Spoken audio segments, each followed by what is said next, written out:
හැමදෙනාම දැන් සූදානම් වෙන්නේ ලෝතර බුදුරජාණන් වහන්සේලා අපි කෙරෙහි අනුකම්පාවෙන් දේශනා කළ උතුම් සද්ධර්මයෙන් විදක් අහලා තේරුම් කරගන්නට. මේ අති දීර්ඝ සංසාරේ අතීත භවවලදී ලෝතර බුදුරජාණන් වහන්සේලා ඕනතරම් මේ ලෝක ධාතුවේ පහළ වෙලා තියෙනවා. අවශේෂ ආත්ම භාවයන් පැත්තකින් තබේවා. ඒ ශාසනවලදී මනුෂ්‍යාත්ම භාවයම අපි ලබාගෙන හිටපු ආරෝල ඕනතරම් ඇති. ඒත් එකම එක ශාසනයක්වත් ආදරෙන් ඇසුරු නොකළ නිසා ඒ ශාස්ත්‍රඥ වහන්සේලාගේ වචනය අවබෝධ කරගන්නට බැරි වෙච්ච නිසා අපි හැමදෙනාම මේ අත දුවමින් සැරිසරමින් සතර අපාය සංඛ්‍යාත මේ දුක් සහගත සසර නොඉක්මනවා. යම් ආත්ම භාවයක අපිට පුළුවන් වුණොත් මේ උතුම් ධර්මය අවබෝධ කරගන්නට මේ සියලුම සසර දුක එපමණකින් නිවා කරගන්න පුළුවන්. මනුෂ්‍යාත්ම භාවයක් ලබාගෙන තියෙන නිසා මනුෂ්‍යාත්ම භාවයක් ලැබිලා තියෙන නිසා අපිට දුක ඒ තරම්ම ප්‍රකට නැහැ, දුක ඒ තරම් දැනෙන්නේ නැහැ. නමුත් බුදුරජාණන් වහන්සේ මේ සසර දුකයි කියලා කියන්නේ මිනිස්සෙක් කියලා ඉපදිලා මිනිස්සෙකුට මිදින්න වෙන අනන්ත අපරිමාණ දුක් ටික නිසා නෙමෙයි. මිනිස්සෙක් හැටියට ඉපදිලා විඳින්න යම්තා දුකක් ලැබුණත් ඒ ඔක්කොම දුක යන්නේ සුගතිය යන ගණයට. එතකොට හිතන්ට දුගතිය මොනතරම් දුක් සහගතද කියලා. ඒකට අර එක කතාවක් කියනවා. මේ ලංකාද්වීපයේම හිටියා මිලක්ක තිස්ස කියලා එක්තරා වැද්දෙක්. ඒ වැද්දාගේ ස්වභාවය තමයි, එයාගේ ජීවන උපාය තමයි කෙලෙට ගිහිල්ලා සත්තු මරලා මස් කරලා විකුණලා ජීවත් වෙන එක. පෙර දවසේ කෙලෙට ගිහිල්ලා උගුල් අටවලා වලවල් කපලා උගුල් අටවලා මදු තොණ්ඩු ගහලා එනවා. පහෝදාට ගිහිල්ලා ඒව වැදිලා ඉන්න සත්තු අල්ලගෙන අරගෙන යනවා. ඉතින් මෙහෙම කාලයක් කරනකොට එක්තරා දවසක් මේ විදිහටම හබක් උගුල් මදු අටෝලා මේ වැද්දා ගෙදර ගිහිල්ලා පහෝදා උදේ තමන් අටෝපු උගුල් හබක් මදු ගාවට ගිහිල්ලා බැලුවා එකම සතෙක්වත් නැහැ. දවස පුරාම සතෙක් විදගන්න තියනවාද කියලා ඇහුවොත් ඒත් හම්බුනේ. හිස් සතින් බඩගිනි වෙලා ගෙදර එනකොට මගදී දැක්කා ඒ වෙලෙම පැටව ගහපු මුව දෙනක් පැටියට කිලි දෙදී ඉන්නවා. නමුත් මේ මිනිස්යාගේ හිත මොනතරම් ඡන්දද, මොනතරම් පරුෂද, මොනතරම් අමානුෂිකද කියන්නේ. මේ මිනිස්යාට හිතුණා අර මොදින මරන්න. අර එවිල පැටව ගහලා පැටියට කිරිදි ඉන්න අම්මට විදලා මැරුවා. මරලා බඩගිනි තෙඩි එතනම ගිනිනේ ගහලා මස් ටිකක් පුච්චගෙන කාලා ඉතුරු මස් ටික අරගෙන එද්දී මේ මිනිස්යාට අධික පිපාසයක් හැදුනා. මෙයා කැලේ මුළු කැලේම හොඳ දැනුමක් තියෙනවා. මෙයාට සිහි වුණා අහවල් තැන වතුර වලක් තියෙනවා කියලා. ඒ වතුර වලට යනකොට අනේ ඒකේ වතුර බිඳුවක්වත් නැහැ. ඊට පස්සේ අහවල් තැන ලිඳක් තියෙනවා කියලා මතක් වෙලා ගියා. ඒකෙත් නෑ. මෙහෙම බලනකොට එකම තැනකවත් වතුර නැහැ. ඊට යුදුනකමාරක් එහෙන් තියෙනවා. ගව්වක් විතර එහෙන් තියෙනවා. හැම කල්ලිම සිසිලියෝ නිල්වන් ජලය ගලාගෙන බහින ඔයක්. ඒක මතක් කරලා එතෙන්ට යනකොට ඒකෙත් වතුර නැහැ. ඊට පස්සේ මතක් වුණා මේ කැලේ මැද්දේ තියෙන ආරණ්‍ය. ඒකේ කටාරමකින් හැම වෙලාවෙම මහ විශාල වතුර පාරක් වෙක් කරනවා. තඹ වාජන විශාල තඹ හට්ටි 7ක් විතර හැම වෙලාවෙම පිරීලා තියෙනවා. ඒක මතක් වෙලා ගිහිල්ලා ඒ තඹ හට්ටි වලට එබිලා බලන එකකවත් වතුර නැහැ. මේ මිනිස්යාට අධික පිපාසයි ඉන්නම බෑ. කෑ ගහන්න ගත්ත, බයින්ද ගත්ත, හාමුදුරු වෙලා හිටියට මුන් කැලේ ඉන්න වතුර බිඳුවක්වත් නැහැ කියලා හාමුදුරුවෝ බයින්ද ගත්තාම ලොකු හාමුදුරුවෝ එළියට ආවා. ඇයි කියන්නේ? වතුර පිපාසයට ආවහම වතුර බිඳුවක්වත් නැත්තම් මේක පන්සලක්ද කියලා හාමුදුරුවෝ බැනගෙන ගියා. හාමුදුරුවෝ දැක්ක දැන් හැලියවල වතුර උතුරලා යනවා. මෙයාට වතුර පේන්නේ නැති කර්මයක් කළා. ඊට ඇහුවා ඔබ අද කරපු කර්මය මොකක්ද කියලා. ඊට පස්සේ මේ වැද්ද විස්තරය කිව්වා. ඊට පස්සේ මතක් කළා ඔබ ඒකාන්තයෙන් ඔබට පෙර නිමිති පහළ වෙලා තියෙන්නේ සෙමසොටු ටිකක්වත් නැති වතුර බිඳුවක්වත් නොපෙනෙන සෙමසොටු ටිකක්වත් නැති പ്രേත ලෝකයක ඔබ ඉපදෙන පෙර නිමිති ඔබට පහළ වෙලා තියෙන්නේ. ඔබ ජීවිතේ පුරාවට කළ අකුසල කර්මය මුදුන්පත් වෙන කර්මයක් අද කළා. ඒ අකුසලයේ නිසා ඒකාන්තයෙන් ඔබ මරණයෙන් පස්සේ දුගතියකටම යන්නේ කියලා මතක් කළා. ඒ හින්දා ඔබේ ජීවිතයට පිහිටක් කරගන්න. හරි සංවේගයටපත් වෙලා ඒ පාර අනේ ස්වාමීනි මාව බේරගන්න කියලා හාමුදුරන් කකුල් දෙක අල්ලලා වැඳලා මට බෝ බේරගන්න ක්‍රමයක් නැහැ. ඔබටම බෝ බේරගන්න පුළුවන්කම තියෙනවා. ඒ හින්දා පුළුවන් තරම් ඒකට වෙහෙස මහන්සි වෙන්න කියලා මතක් කළා. ඒ වෙලාවේදී මේ මිනිස්සයා හේමම ගෙදර ඇවිල්ලා ගෑනු දරුවන්ට මේ සියලු විස්තරත් පවර්ලා මේ විදිහට මට ජීවත් වෙන්නත් බැහැ, භෝජනය කරන්නත් බැහැ, මට ජීවත් වෙන්න විදියක් නැතුව ඒකාන්තයෙන්ම වතුර නැතිකම මම යදෙනවා. මේකට මම ප්‍රතිකර්මයක් කරන්න ඕනේ. ඒ හින්දා මම අවල් පන්සලට යනවා කියලා ඔක්කොම පැත්තකින් දාලා ගෙදර ආවා. දැන් ඒක පේනවා හැම දෙයකට වඩා ජීවිතය වටිනවා කෙනාට නේ. දැන් ජීවිතලා හිටියොත් නේ ගෑනු ඒක ලොකෝම පවත්තන්න පුළුවන්. ජීවිතය දැන් නැති වෙන්න යනවා. දැන් ඒක බලා ගන්න වෙනවා ඉතින්. ඉතින් ඒකට ප්‍රතිකර්මයක් කරද්දී මෙයා හැරිලා ඇවිල්ලා හාමුදුරන්ට වන්දනා කළාම හාමුදුරුවෝ ඊට පස්සේ මහාන කළා. මිලක්කති සහාමුදුරුවෝ භාවනා කමටහනක දුන්නා මොන විදියකටවත් හිත හදා ගන්නම බෑ.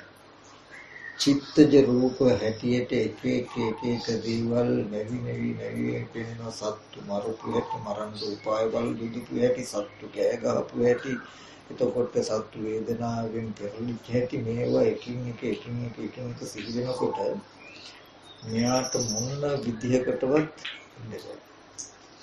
ඊට පස්සේ හාමුදුරුවෝ කිව්වානේ හාමුදුරුවනේ ස්වාමීන් වහන්සේ මගේ කර්මය ඊටමත් බලවත්. මගේ කර්මය වෙනස් කරන්න බැරි විදිහට බලවත්. කර්මය ඊටමත් ප්‍රබලයි, මම ඊටමත් දුබලයි. මට මේ පැවිදිකම වෘත්ති දෙන්නේ පැවිදිකම කරන්න බෑ. ඒ නිසා මම ආපහු ගෙදර යනවා කියලා. ගෙදර ගිහිල්ලා මොකද කරන්නේ දෙයක් නෑ නේද? කියනලු ස්වාමීනි මට හිත හදාගන්න. ඊට පස්සේ කිව්වා හොඳයි.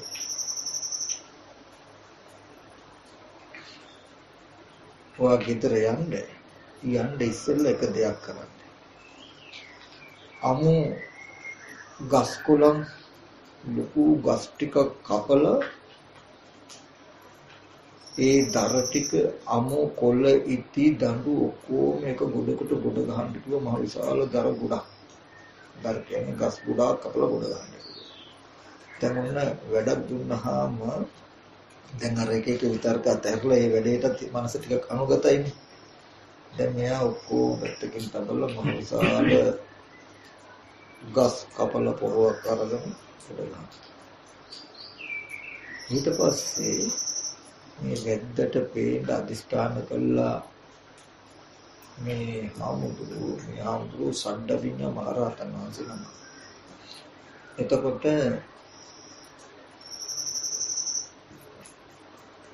සම්පූර්ණ පොළොව විවෘත කළා අවීචියේ තියෙන ගින්දරෙන් චූටි ගිනි පුපුරක් ගෙනල්ලා අර මහ විශාල දවස් ගානක් කපලා ගොඩ ගහපු දර ගොඩට තිබ්බහම සුරුස් ගාලා වුණා කියනවා.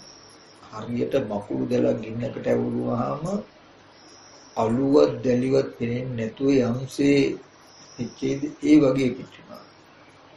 ඊට පස්සේ මේ ස්වාමීන් වහන්සේ කියනවා ඔබ ගෙදර ඵලයක් එකක් මතක තියාගන්න.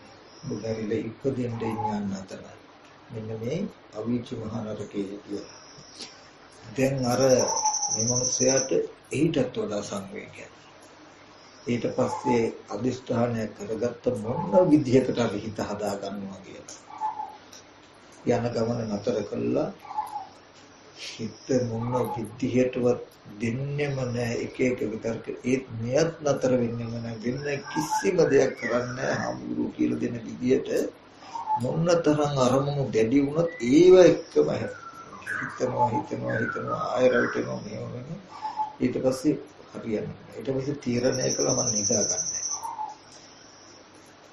වතුර භාජනයක් ගෙනලා වතුර භාජනයේ කකුල් දෙක තියාගෙන පිදුරු වලින් දරුණු කීපයක් හදලා පිදුරු දරුණ තෙමල ඔළුවේ තියාගන්න වතුර බේරෙන විදියට.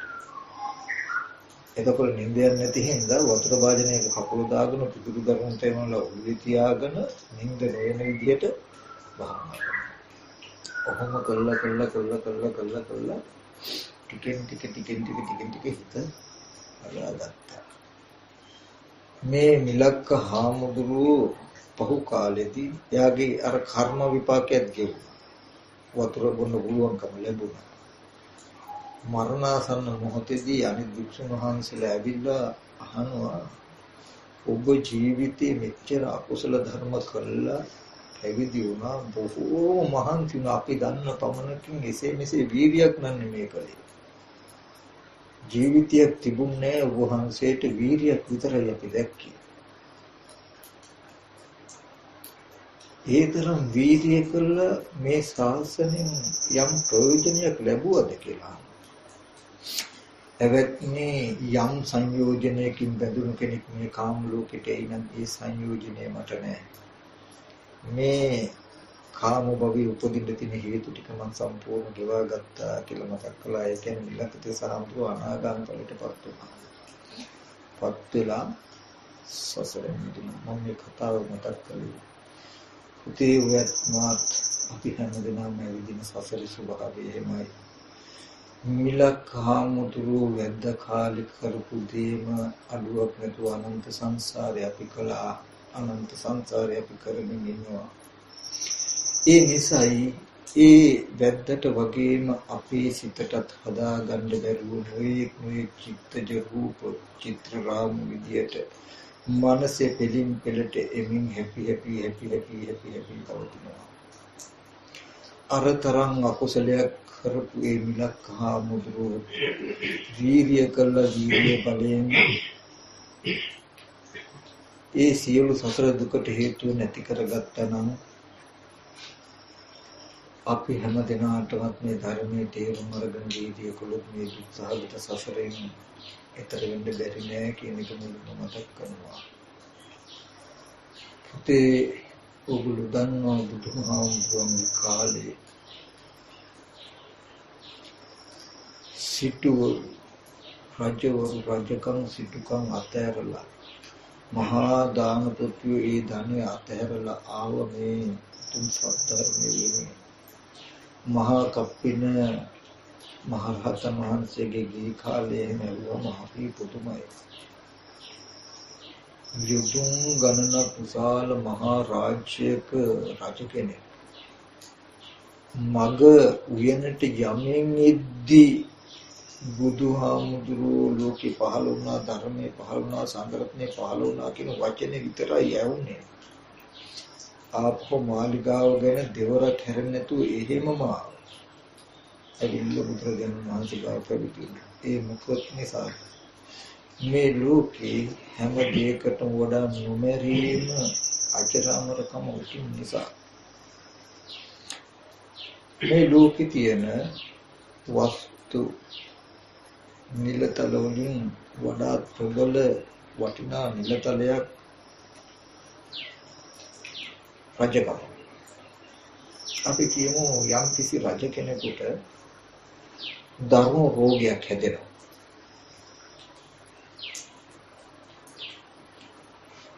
ඉන්න වෛද්‍යවරු ගෙන්නලා අහනවා මේකට ප්‍රතිකර්ම කරන්න.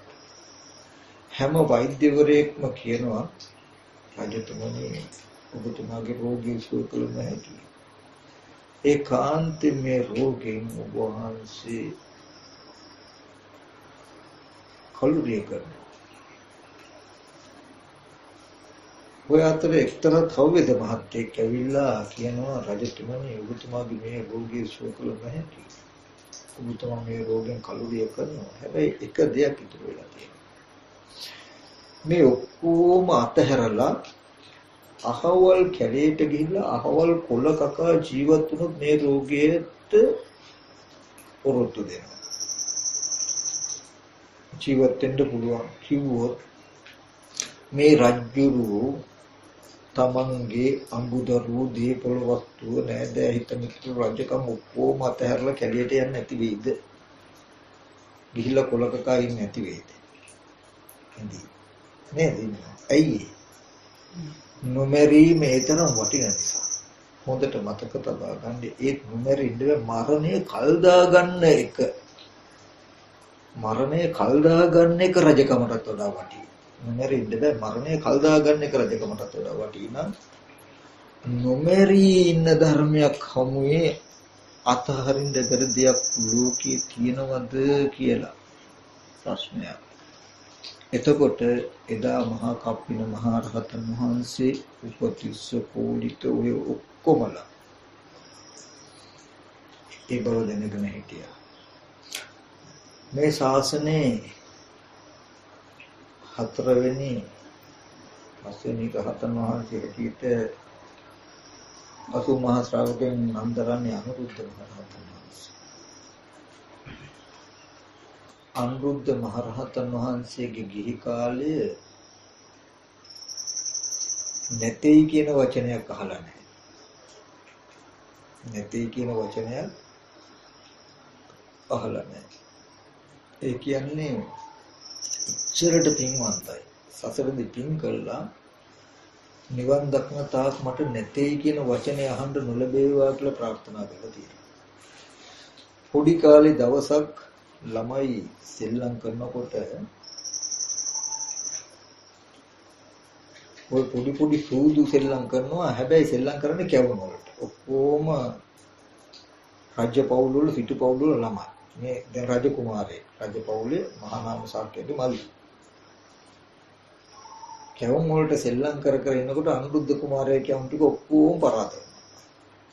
පරාද වෙලා අම්මට ගිහිල්ලා කිව්වා අම්මේ මට කැවුම් ටික ඔක්කොම පරාද මට කැවුම් ටිකක් දෙන්න කියලා. අනේ පුතේ කැවුම් නෑනේ කැවුම් ඉවරයිනේ කිව්වා. නෑ කියන්නේ මොකක්ද අම්මේ? කිව්වා. අම්මට වුණා දැන් නෑ කියන එක මෙයාට අඟවන්න. අම්මා මොකද කළේ හිස් පිඟානක් අරගෙන කූඩකින් වහලා දුන්නා. මෙන්න මේකට තමයි පුතේ නෑ කියන්නේ කියලා. දැන් ඇරලා බැලුවාම නෑනේ. එනවා දිව්‍යෝ බැලුවා අනන්ත සංසාරේ මහා පින්කරු පින් හදා. මෙයාට නෑයි කියන වචනේ තේරෙන්න දුන්නොත් අපේ හිස පවා හක්කඩකට පැලේ කියලා දිව්‍ය මොකද කරන්නේ? දිව්‍යමය කැවුම් මැව්වා. මෙයා ඇරලා බලනකොට හෙන්න කෙවුගොඩක් තියෙනවා. කාලා බලනකොට පුදුම රායි ඒවා. මෙයා හිතුවා මේ නෑයි කියන්නේ මේවට තමයි මේ නැති කෙවුම්. ගිහිල්ලා සෙල්ලම් කරුවේ එකත් පරාදයි අම්ම මට වෙන මුකුත් නම් එපා නැති කෙවුම් ඕනේ කිව්වා. ඊට අම්මා කල්පනා කරුවා මේ පුතා හරිම පින්වන්තයි අම්මා වෙනදා වගේ කෙවුම් යන්න මහන්සි වෙන්නේ නැහැ මොකද කරන්නේ? හිස් භාජනයකට හිස් කූඩයක් වහලා දෙන එක තමයි කරන්නේ. ඉතින් ඒ විදිහටයි ඒ රජකුමාරෝ හැදුනේ. පස්සේ මේ ධර්මයේ හබ්බියසදී ඒ ඔක්කොම තැරලා කිසිම දෙයක් නැති අමු සොහොනේ දා ඔතල දාපු මිනිහා කොතල දාපු රෙදි කඩක් ඇඳගෙන මැසි මදුරු අවුසුලන් වහනේ වෙච්ච කෙලේ ගහක් යට ඉන්න තරම් පිට හදාගත්තනම් අජරාමර බව සදා පුතේ අපිට අතරින් තියෙනවද කියලා බලන්න. ඒ මහෝත්තමයන් වහන්සේලාගේ සම්පත් දිහා බැලුවාම මේ ලෝකේ චක්‍රවර්ති රජ කෙනෙක් හිටියත් හඳන්නේ කියන ගණිත යනවා. ඉතින් මතක් කළේ අනන්ත ජාති සංසාරේ විඳ මහා දුක්ඛඳ සිහි කළා. ඒ සියලුම දුකෙන් අත මිදෙන්න පුළුවන් අජරාමර බව ලැබෙන මේ උතුම් සත්‍ය වටිනාකම සිහි කළා. මේ ධර්මයේ කොහොම හරි අවබෝධ කරගෙන මේ ජීවිතේම සසර දුකින් ඈතරලා අනිත් අයටත් මේ සද්ධර්මයේ මාර්ගය කියලා දෙනවා. මේ සතර අපාය වල දුකින් අහිංසක ලෝකයා සසර දුකින් ඈතර වෙන මේ සද්ධර්මය ලෝකේ පවත්වන්නත් මම උපකාර වෙනවා කියලා හැමදෙනාම අධිෂ්ඨාන කරගන්න ඕනේ. පුතේ සත්පුරුෂයෙක් හැටියට අපිට කරන්න පුළුවන් එකම දේ ඒකයි. ගොඩාක් දෙනෙක් පුතේ මෙතරම ඉපදිලා මෙතරම මැරෙන අය සසර පරතරක් හොයන්නේ බොහෝම ටික දෙනයි. කාලා බීලා ජීවත් වෙලා මරණයට පත් වෙන එක තමයි මේ ලෝකෙ හැම කෙනාගේම ජීවිතයේ චරිතයේ ඇති. ඉදිරියෙන් යන අය ජරා මරණයට පත් වෙනවා තමන්ගේ ඇස් දෙකෙන්ම පෙනෙනවා. ඒ කිනාට හිතෙන්නේ අනිත් කෙනා මරුණට මම මැරෙන්නේ නෑ වගේ තැනකින් තමයි ජීවිතේ පවතින්නේ. අනිත් කෙනා ලෙඩ වුණාට මම ලෙඩ වෙන්නේ නෑ වගේ තැනකින් තමයි ජීවිතේ පවතින්නේ. වචන කියනවා මැරෙනවා අපි. ලෙඩ වෙනවා අපි කියලා නම් ජීවිතේ පැවැත්ම තියෙන්නේ අපේ එහෙම නොවි ඉන්න පුළුවන් එහෙම වෙන්නේ නෑ වගේ. අවුරුදු 50කින් 60කින් ඒකාන්තයෙන් මේ සියල්ලම අහිමි වෙනවා නම් මේ නෑදෑය වෙදාට නෑදෑය නෙවෙයි නම් මේ වස්තුව නෙවෙයි නම් එයා දන්නවා අද ඒ දේවල් මට අයිති නැති පැවැත්මක් කියලා. එයා දන්නවා මේ කිසිම දෙයකින් ජරා මරණ දුක නැති කරන්න බෑ කියලා. ඒ සත්පුරුෂයාගේ මනස වළක්වන්න මේ ලෝකෙ කිසිම කෙනෙක් කිසිම දෙයක් සමත් වෙන්නේ නැහැ. ඉබ්බන්දු කෙනෙකුටයි පුතේ මේ සත්‍යනේ අවබෝධ කරගන්න පුළුවන් හැකියාව තියෙනවා. බුදුහාමුදුරුවෝ ලෝකේ පහළ වුණේ නැහැ හැමදෙනාම වෙන්නේ. බුදුරජාණන් වහන්සේ ලෝකේ පහළ වුණේ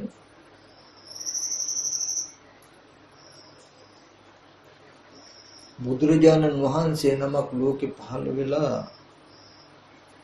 යම් ධර්මයක් දේශනා කළාම සත්පුරුෂ මනසක් හදාගෙන ඊට ඇහුම්කන් දීලා වීර්ය කළ සසරෙන් එතර වෙන ආහාර ගවේෂී මනසක් ඇති සත්පුරුෂය ලෝකේ ඉන්නවා. අන්නේ අය සඳහා. ඉතින් මේ ධර්මය පුරා ගැඹුරු එක්තරා රහතන් වහන්සේ නමක් දේශනා කරනවා. දුක් පබ්බජ්ජා වේ දුරදි වාසාගේය ධම්මෝ ගම්බීරෝ දුරදිගම භෝගා කිච්ඡා උත්තිනෝ ඊතර ඊතරේ මේව යුක්තං චින්තේතුං සතතම නිච්චිතන්ති. පැවිද්ද දුක් පබ්බජ්ජ. පැවිද්ද ලේසි නෑ, පැවිද්දත් හරි අමාරුයි. දුරදි වාසා ගේහ, ගිහි ගෙදරක ජීවත් වෙනවා කියන එකත් ලේසි නෑ. පැවිදි වුණ ධම්මෝ ගම්බීරු, ධර්මය අවබෝධ කරගන්න පහසු නෑ, හරිම ගැඹුරුයි ධර්මය. දුරදිගමා භෝග, ගිහි ගෙදරක ඉන්න කෙනෙකුට භෝග හොයා ගන්නවා කියන එක ලේසි නෑ. බොහොම මහන්සියෙන් තමයි ජීවිත කරගෙන භෝග හොයා ගන්න වෙන්නේ. ගිහි ජීවිතය ලේසිත් නෑ, පැවිදි ජීවිතය ලේසිත් නෑ. ධර්මය එක පැත්තකින් ගැඹුරුයි. ගිහි ගෙදරක හිටියා කියලා භෝග හොයා ගන්නවා කියන එකත් ලේසි නෑ. කිච්චා උත්තිනෝ විතරිතරේ නේව. ලැබෙන දෙයින් සතුටු වෙලා ජීවත් වෙනවා කියන එකත් පහසු නෑ. යුක්තං චින්තේතුම් සතත මනිච්ඡන්ති. ඒ නිසා නිතරම අනිත්‍යයි කියන ධර්මතාවය සිහි කිරීම සුදුසුයි කියනවා. ඉතින් මම මතක් කළේ ඉතින්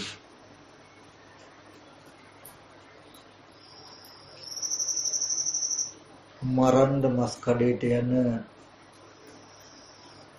හරක් ගාලක් පිටිපස්සේ යන කෙනාටත් යන හරකටත් නිකන් ගිය එකටත් මැරෙන්න උනවලු. ඒ වගේ මේ ලෝකය තමයි යන්නේ කොහෙද කියන එක දන්නේ නැතුව ජරා මරණ නැමැති පෝරකයටයි මේ ජීවිතය ටිකෙන් ටික අමාරුවේ වෙහස මහන්සියෙන් ජීවිතේ ජීවත් කර පවත්ත දක්කගෙන යන්නේ ජරා මරණ නැමැති පෝරකයට. ඇස් නැත්තෝ වගේ, කන් නැත්තෝ වගේ අපිත් ඒ ජරා මරණයන් ගහගෙන ලෝකෙට අනු යනවා නම් ඒකාන්තයෙන් අපි ලැබු මේ මනුස්ස ජීවිතෙන් අපි වැඩක් ගත්තා යන ගණිත යන්නේ නැහැ. එක ජීවිතයක අපිට පුළුවන් නම් මේ උතුම් ධර්මය අවබෝධ කරගන්න මේ සියලුම දුස්සහගත සසරෙන් අපිට මිදෙන්න පුළුවන්. ඒ නිසා මම මේ ටික මතක් කළේ භවභෝග සම්පත්තිලා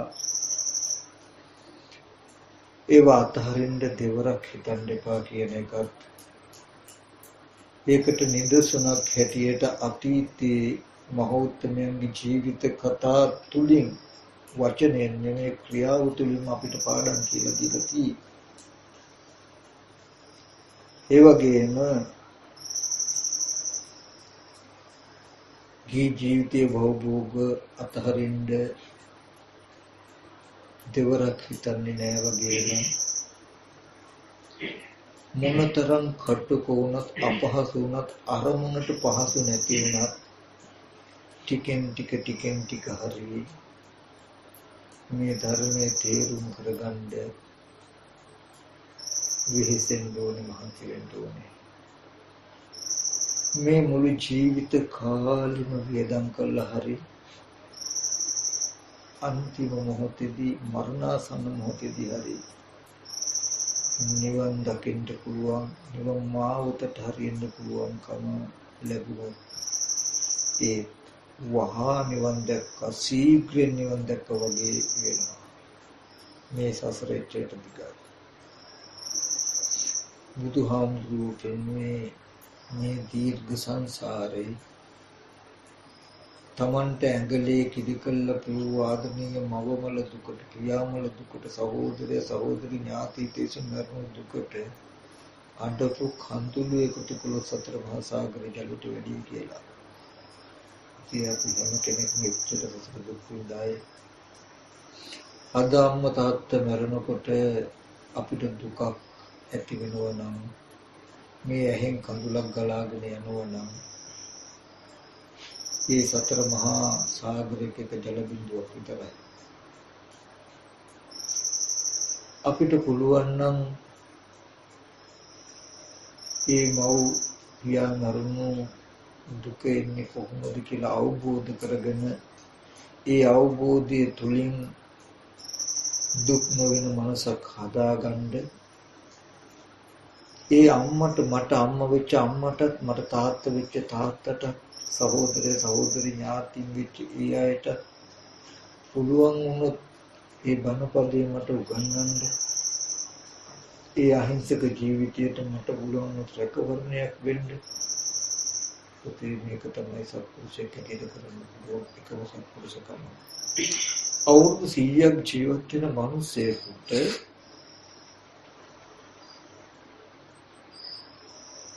නොයෙක් විදිහේ රසම සවුලින් යුක්ත එක භෝජනයක් දුන්නා කියලා. ඒක කෑම වේලක් දුන්නා කියලා ඒ මිනිස්සුගේ මුළු ජීවිතේටම යමක් කළා වෙනවද? අවුරුදු 100ක් ජීවත් වෙන කෙනෙකුට ආරාධනා කළ දවල් කෑම වේලක් හෝ රාත්‍රී කෑම වේලක් දුන්නොත් ඒ මිනිස්යාගේ මුළු ජීවිත කාලෙටම රැකවරණයක් දුන්නා වෙන්නේ නෑ නේද? ඒ වගේ අති දීර්ඝ සංසාරයකට සාපේක්ෂව මේ මුළු ජීවිතේම කෑම වේලක් වගේ. අම්මා වෙච්ච තාත්තා වෙච්ච මේ ජීවිතේ උපරිම සතුටු වෙන විදිහට මේ මුළු ජීවිතේ පුරාවට මෙයා පැවැත්තුවා. මේ අවුරුදු 50ට එතනින් පස්සේ ඉපදුනහම මේ ජීවිතේ පිටක් කරන්න මට බෑ. මගේ ජීවිතේ පිටක් වෙන්න එයාටත් බෑ.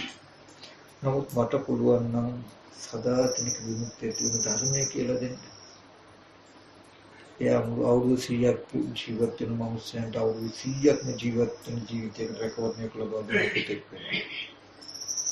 ඒ නිසා මම මේක මතක් කළේ පැවිදි වීම සඳහා හැම පැවිදි වෙච්ච පැවිදිින් ඉන්න හැම කෙනෙක්ම යම් තීරණයක් ගත්තා නම්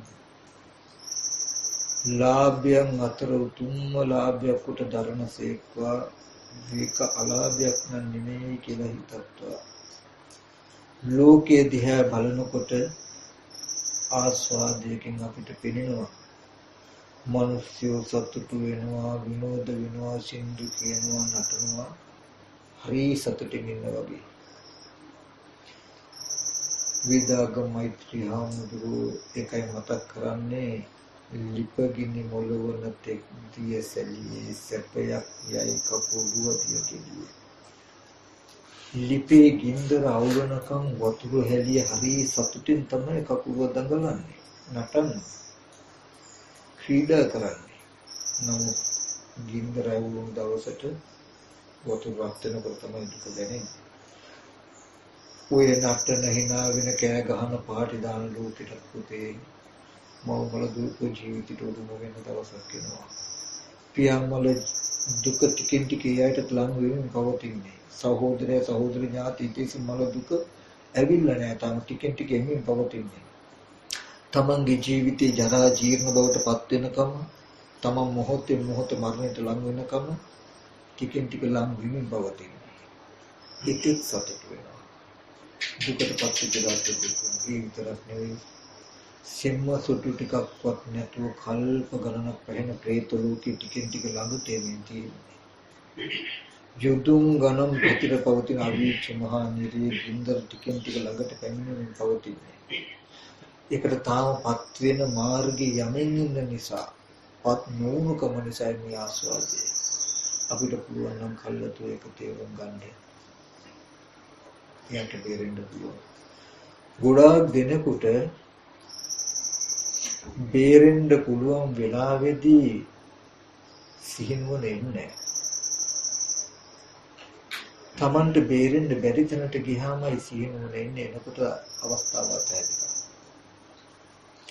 ඉතින් ඒ නිසා බුදුහාමුදුරන්ගේ කාලේ මහා රහතන් වහන්සේලා මේ උතුම් ධර්මය අවබෝධ කරගත්තාම දේශනා කළ කටින් මුඛයෙන් පිටවෙච්ච වචන තමයි පුතේ ප්‍රීති වාක්‍ය තමයි උදාන කියලා කියන්නේ තේරගත තේරිගත කියලා කියන්නේ. මේ තේරගත හැම බලන්න හොඳට තේරෙනවා. ස්වාගතම් වතමියාසි ඒකාන්තයෙන් මේ ශාසනයට එම මට යහපතක්ම වුණා නුදුවාගතම් අයහපතක් නෙමෙයි ශාසනයට ආපු මේ ගමන ඒකාන්තයෙන් මනාව වූ ගමනක් කියලා හැම කෙනෙක්ම ප්‍රකාශ කරන ඒ මතකට එන්න පුළුවන් මට එක දෙයක් ඔයගොල්ලන්ට කියන්න පුළුවන් මට පෞද්ගලික ජීවිතේ අනුකූල තියෙන පුළුවන් දෙයක්. නමුත් මම මේ කතා කරන ධර්මය ඒකාන්තයෙන් මගේ පෞද්ගලික අදහසක් නෙමෙයි. මේ පිටකේ බලලා බොහෝම වෙහෙස මහන්සියෙන් ඇති කරගත්ත උත්තරයක් පිටකේ තුලම තියෙන අර්ථයක් මම කියලා දෙන්නේ. ඒකාන්තෙන් ජීවිතය අවසාන මොහොත වෙනකොට හෝ ජීවිතයකට සැනසෙල්ලක් ඒකාන්තෙන් ලැබෙනවමයි ලබා ගන්න පුළුවන්මයි. ඒ සඳහා මම අප වෙනවා ඕගොල්ලන්ගේ පැත්තෙන් තියෙන ටික කළොත් ධර්මයේ පැත්තෙන් පුතේ මගේ කවදාවත් අනුපවුවක් වෙන්නේ නැහැ. ඕගොල්ලන්ට යම්තා දුරකට එන්න පුළුවන්. මම ඒකත් එක්කනේ. පුළුවන් නම් මේ මං කියන දේ අභිභවාගිල එක වචනයක් හරි මට කියලා දෙන්න පුළුවන් බවට පත් වෙනවා. මගේ අවංකව බලාපොරොත්තු හැමදාම ඒක. මට පුළුවන් නම් ඔයාලට පුළුවන් නම් පුතේ අවුරුදු දහස් ගානක් ප්‍රගතාපු වර්තමානයේ දිය වෙමින් පවතින මේ අහිංසක ලෝකයේ සසර දුක්ගිනි නිවෙන සත්‍යධර්මයේ තව මොහොතක් හරි ලෝකේ පවත්වන්න පුළුවන් නම් මගේ බුදුහාමුදුරන්ගේ ශාසනය ලෝකේ පවතින වැටට මට කර දෙන්න පුළුවන් නම් මගේ කර මතින් සම්බුද්ධ ශාසනය රාව මොහොතක් කරේ ඉදිරියට ගෙනියන්න පුළුවන් නම් පුතේ ඒ අපේ ජීවිතේ කරන වාසනාවන්ත ජීවිතයක් නෑ. තුනුරුවන්ට ආදරය කියලා කියන්නේ වෙන මොකුත් හින්දා නෙමෙයි. බුදු ගුණ කියනකොට ඇස් දෙකෙන් කඳුළු වැටෙන මට එකට නෙවෙයි. ක්‍රියාව තුළින් කළා තියෙනවා නම් එක මොහොතක් හරි බුදුහාමුදුරන්ගේ ශාසනය තමන්ගේ කරපිටින් මොහොතක් හරි ඉස්සරහට ඔසවලා තියෙන ඒ ජීවිතේ හරි වටිනවා. පැවිදි වෙච්ච පැවිදි ඕගොල්ලෝ ඒ යුතුයකම ඕගොල්ලෝ අතින් කෙරෙනවා. කොහොම හරි පැවිද්ද නෙමෙයි.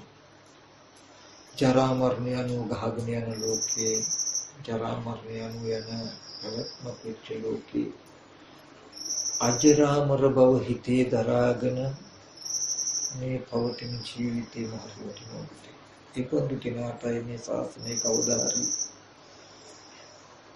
මොහොතක් හෝ ලෝකේ පවත්වන්න පුළුවන්කම හම්බ වෙනවා. ඉතින් මේ වාසනාව හැමදෙනාම තියෙනවා කියන එකත් මතක් කරලා පොඩි ගැඹුරු දහම් කරුණු ටිකක් කියලා දෙන්නම්. මේවා ගැඹුරු ගොඩක්. නමුත් අපි අහගන්නකොට ඉස්සෙල්ලා අපිට හුරු නැති වචන ඇහෙනකොට වචන හුරු වෙනවා. ඊට පස්සේ ඒ වචන වල අර්ථ තේරෙනවා. ඊට පස්සේ නුවණින් හිතන්න පුළුවන්කම තේරෙනවා.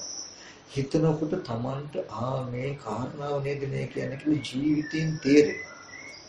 අවබෝධ වෙනවා. අන්නේ අවබෝධය කවදා හරි දවසකට උඩින්ට ප්‍රතිපදාව උපදින්නේ කියලා තියෙනවා. මේ අහන ටික නෙවෙයි. මේ අහන එකත් ටිකෙන් ටික දුවේ වියුත්. මගේ වයස අවුරුදු 20-21දී දුක්ඛ පුංචි කාලේ සිදුක් ගත්ත ආචල එක ගිහිල්ලා දුක්ඛ සමුදය නිරෝධ මාර්ග කියන සත්‍ය හතර පිළිවෙලින් කියන්න දන්නේ නැහැ. දුක්ඛ සත්‍ය කියලා එකකුත් තියෙනවා. යාළුවෙක් එක දවසක් කතා කරනවා මාර්ග සත්‍ය කියලා තියෙනවා. සමුදය සත්‍යත් කියලා තියෙනවා. ඔහොම තමයි මේ චතුරාර්ය සත්‍ය වචන ටික හොයාගත්තේ. උත්සාහය විතරයි ඕනේ. උත්සාහය තියෙන කෙනාට බැරි නෑ. මේ ටික මතක් කළේ අපි කවුරුවත් උපතින් මේ හැම දෙයකම හැකියාව අරගෙන ඉන්නේ. හැබැයි හැකියාව ඇති කරගත හැකි හොඳට හෝ නරකට. නරකට ඇති කරගන්න හැකියාව මෙලොවයි පරලොවයි දෙකේම දුක පිණිස පවතිනවා. හොඳට ඇති කරගන්න හැකියාව මෙලොවයි පරලොවයි දෙකේම සතුට පිණිස පවතිනවා. ඉතින් මම අද කෙටි ටිකක් කියලා දෙන්නම්. මේ සහ විශාල දුක්සහගත සසර පවතින්නේ සසර පැවැත්ම තියෙන්නේ එක්තරා ධර්මතාවයක් මත. ඒ ධර්මතාවය තමයි මොකද්ද? පටිච්ච සමුප්පන්න ධර්මතාවයේ පටිච්ච සමුප්පාද ධර්මතාවය මත. පටිච්ච කියලා කියන්නේ හේතු, සමුප්පන්න කියන්නේ උපන්න. හේතුන්ගෙන් උපන්න ධර්මතාවයක් මත. පටිච්ච කියන්නේ හේතු, පටිච්ච සමුප්පාද කියන්නේ ඵලයන් උපදවන හේතු, සමුප්පාද උපදවන්න. සමුප්පන්න උපන්න. පටිච්ච සමුප්පන්න කියලා කියන්නේ හේතුන්ගෙන් හටගන්න. කියන අදහස. පටිච්ච සමුප්පාද කියන්නේ ඵලයන් උපදවන හේතු කියන අර්ථයෙන්. දැන් අපි කිව්වොත් තාත්තා පටිච්ච සමුප්පාද, පුතා පටිච්ච සමුප්පන්න. ඒ පුතා පටිච්ච සමුප්පාද වෙනවා. ඒ පුතාට තවදරෙක් උපන්න පටිච්ච සමුප්පන්න වෙනවා. පටිච්ච සමුප්පාදය තාත්තා පටිච්ච සමුප්පාදද පටිච්ච සමුප්පන්නද වෙනවා.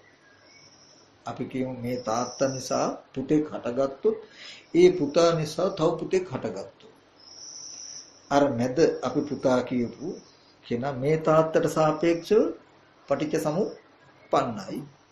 අර පුතාට සාපේක්ෂව පටිච්ච සමුප්පාද. එතකොට පටිච්ච සමුප්පන්නද පටිච්ච සමුප්පාදද වේ නේද?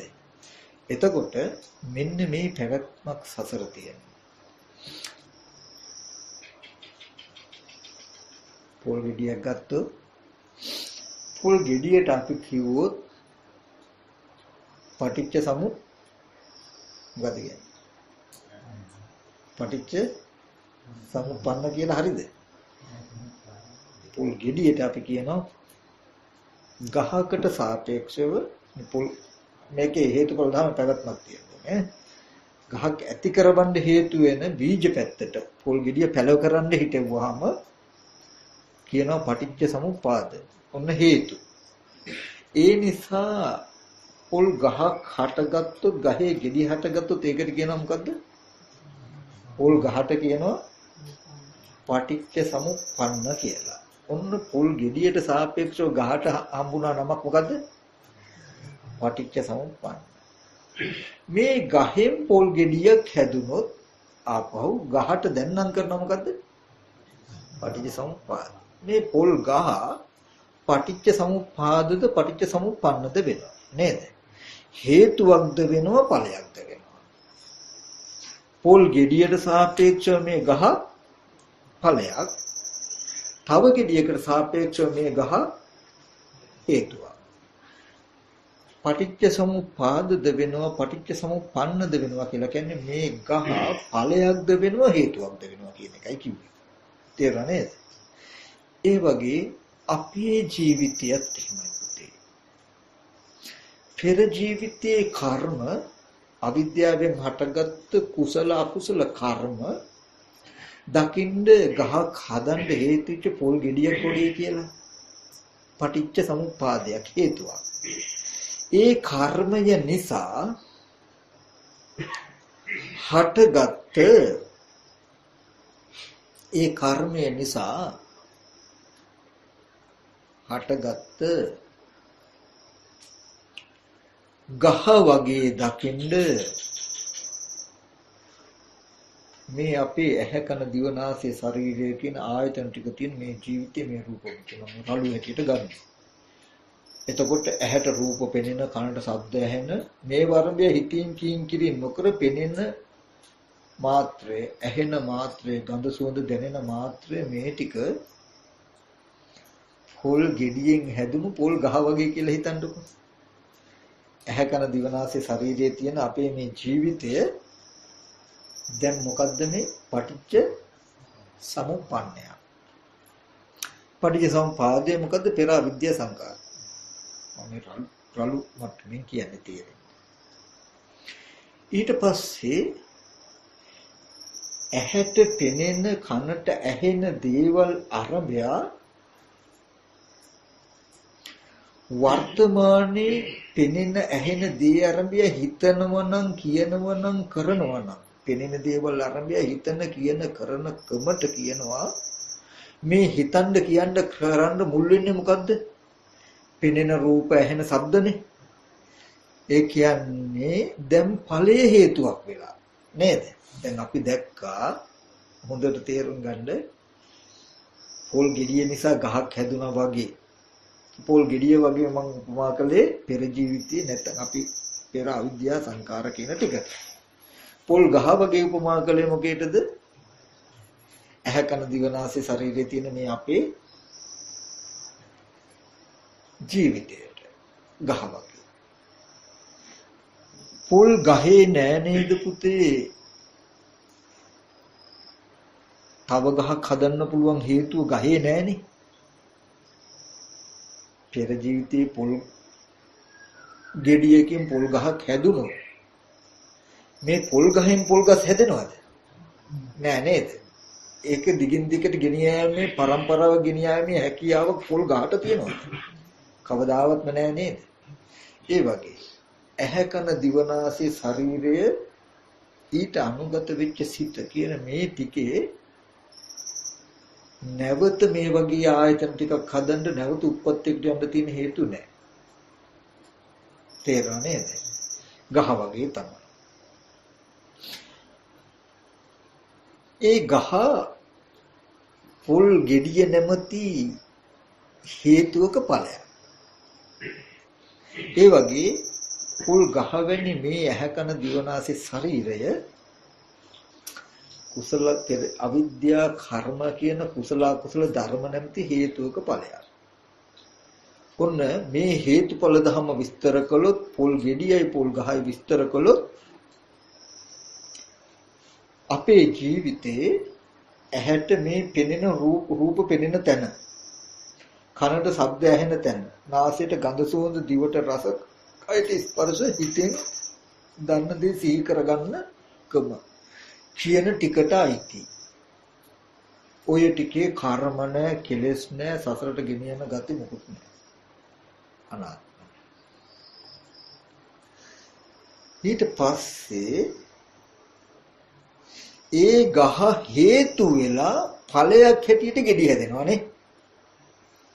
එතකොට ගහ පටිච්ච සමුප්පන්නයි පටිච්ච සමුප්පාදයි වෙනවා. දැන් ගෙඩියක් හදන්න ගහ උදව් වෙනකොට ගහ කෙලින්ම හේතුවක් වෙලා සමුප්පාදයක් වෙලා නේද? තේරෙන්නේ කියන්නේ. ඒ වගේ ඇහැට පෙනෙන දේට පටිච්ච සමුප්පන්නයි. ඒ කියන්නේ මේ ගහ පෙනෙන දේ ආරම්භය මොන විදියකට හෝ හිතනව නම් කියනව නම් කරනව නම් මේ ගහේ හැදිච්ච ගෙඩි. හිතන්න කියන්න කරන්න ඇහැ රූප චක්කු විඥානේ හේතුයි. ඒ කියන්නේ පෙවුන හින්දානේ හිතන්නේ කියන්නේ කරන්නේ නේද? එතකොට මෙන්න මේ හිතන කියන කරන දෙයි ඒ කියන්නේ මේ ගහේ හැදිච්ච ගෙඩි නැවත ගහක් හදන්න සුදුසු. එහෙම නේද?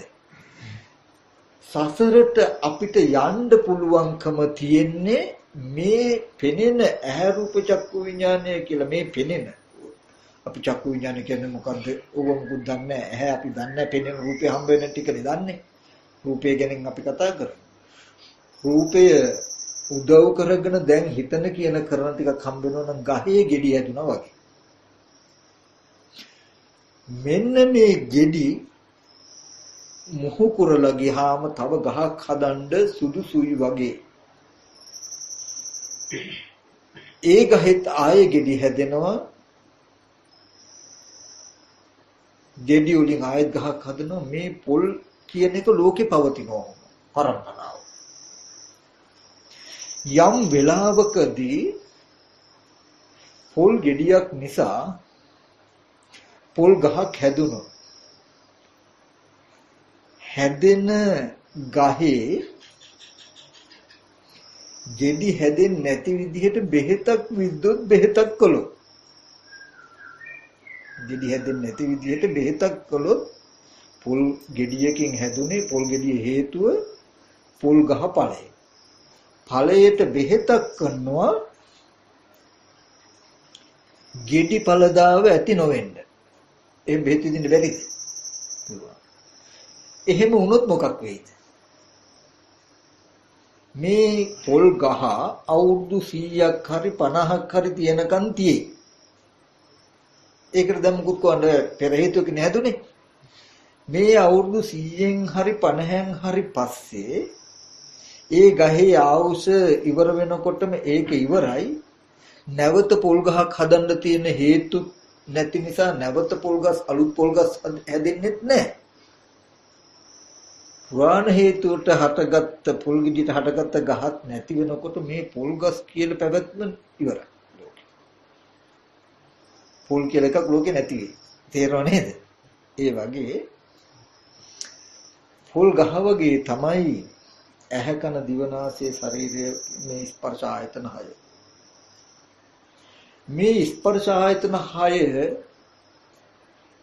හයට බෙහෙතක් විද්‍යුත් ගෙඩි හැදෙන්නේ නැති වෙන කුසල අකුසල කර්ම රැස් වෙන්නේ නැති විදිහට මේ ස්පර්ශ ආයතන 6ට සම්මා දිට්ඨිය නැමැති එන්නත් කළොත් සම්මා දිට්ඨිය නැමැති එන්නත් කළොත් කුසල අකුසල ආනිජ්‍ය ස්වභාවයෙන් යුක්ත කර්ම හිතින් කියින් කිරින් හැදෙන්නේ නවත්තන්න පුළුවන්. එහෙම වුණොත් පුරාණ හේතුවට හටගත්ත මේ ස්පර්ශ ආයතන දෙක අවුරුදු 50ක් 60ක් 100ක් තියනකන් තියෙයි. ජීවත් වෙදි කලමයි මේ ගහට එන්නත් කළා ගෙඩි හැදෙන එක නතර කළා තිබුණේ. මේ ගහද අවුරුදු 50කින් 60කින් පස්සේ එහෙමම නිරුද්ධ වුණා. එතකොට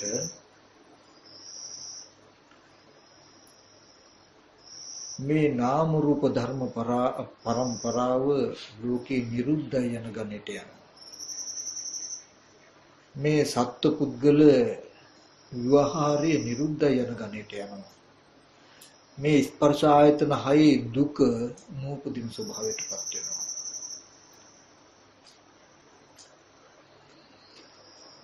මේ හේතුඵල ධම පෙන්නලා මේ හේතු නිරෝධයෙන් ඵලය නිරුද්ධ කරන්න පුළුවන් බවයි බුදුරජාණන් වහන්සේ අවබෝධ කරගෙන ලෝකයට පෙන්වන්නේ. ඒකෙදි අපිට එක තැන් දෙකක් තේරුම් ගැනීම සඳහායි මහන්සි වෙන්න තියෙන්නේ. ඒ කියන්නේ ගහ පුරාණ හේතුට හටගත්ත ගහ නැවත ඵලයක් ඇති කරවන්නට සමත් නොවුණු ගහ හොඳට දැනගන්නට ඕනේ. මෙන්න මේ මට්ටමටයි විපාක කියලා කියන්නේ. ඔය පටිච්ච සමුප්පන්න ධර්මතාවයට තව නමක් තමයි විපාක කියන එක. පටිච්ච සමුප්පාදයට තව නමක් තමයි හේතු කියන එක. ඵලයට තව නමක් තමයි විපාකය කියන එක. හේතුවට තව නමක් තමයි හේතු කියන එක. කර්මය කියන එක. එතකොට අපිට මේ හේතුඵල ධම ඊටාම සූක්ෂමයි. හරිසියු. බැලූ බැල්මට හේතුවයි ඵලයයි දෙක එකයි වගේමයි පෙනෙන්නේ. හේතුව ඵලය දෙක හොයාගන්න බෑ. උපමාවක් කළොත් පහනක් පත්තු කරලා තෙල් තිරය ගිනි දැල්ල කියලා දැල් වෙන පහනක් තිබුණොත් තව පහන් වැටියකට තෙලුත් පුරවලා තෙලුත් අරගෙන ආවොත් මේක දැල් වෙන පහන මේක දැල් වෙන්නේ නැහැ.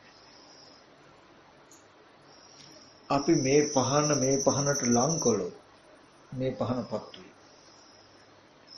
ඕගලන්ට පෙනෙයි, ඕගලන්ට තේරෙයි මේ පහනෙන් ගින්දර ටිකක් මේකට ගියා වගේ. මේ නැත්තම් මේ පහන මේකෙන් ආලෝක ටිකක් ගත්තා වගේ. අපිට නිකන් තේරෙන්නේ එහෙම නේද? දැන් දැල් වෙන පහන අනිත් පහන තෙලුයි තිරේ දැම්ම ගින්දර නැහැ. ඒක අපි ලං කරන මොකේද? මේ පහනට. මේ දැල් වෙන දැල්ලට ලං කළාම මේ තිරෙන් දැල් වෙනවා නේ. එතකොට අපිට නිකන් පේන්නේ මොකද්ද? බොහොම පහසුයි තේරුම් ගන්න. මේකෙන් ගින්දර ටිකක් මේකට ගත්ත විදිය. ගත්ත වගේ තේරෙන එක නිකන් හරි පහසුයි හිතට. එහෙම නැත්තම් මේ ආලෝකයෙන් බිඳුවක් අර ආලෝකයට අර තිරේ තියෙන තැනට ගියා වගේ. එහෙම වුණොත් පුතේ ආත්මයි දිගින් දිගට යනවා. මේකෙන් යමක් එහා පැත්තට ගත්තා, එහා පැත්තෙන් යමක් මේකට ආවා වෙනවා.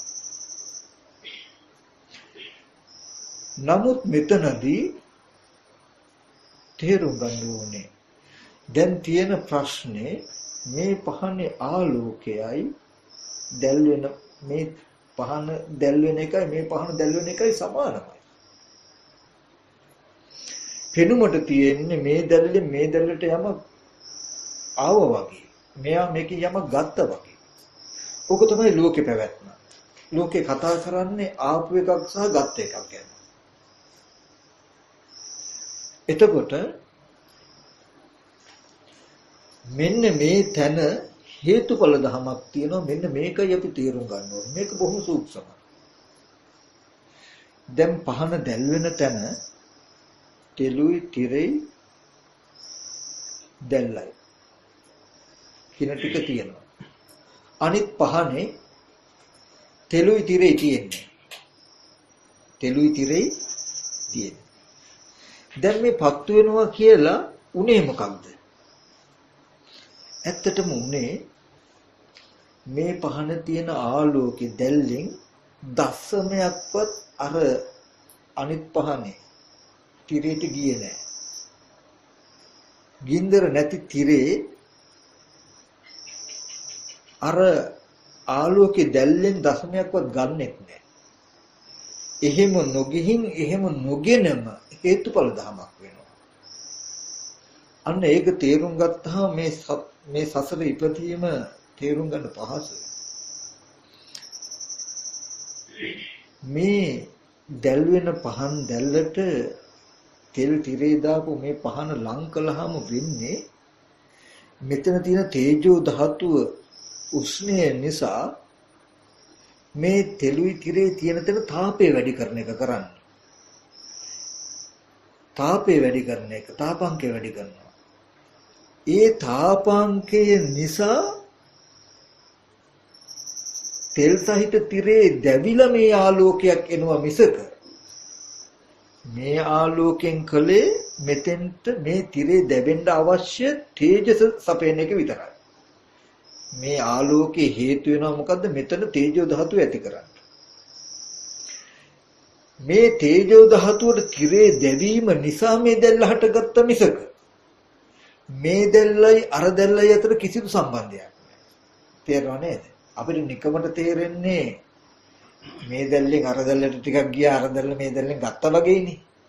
නමුත් උනේ ඇත්තටම මේ දැල්ල සමත් වෙන්නේ හැම වෙලාවෙම අරක පිච්චෙන්න අවශ්‍ය උණුසුම ලබා දෙනවා කියන තැනකින් මෙයාගේ කෘත්‍ය ඉවරයි.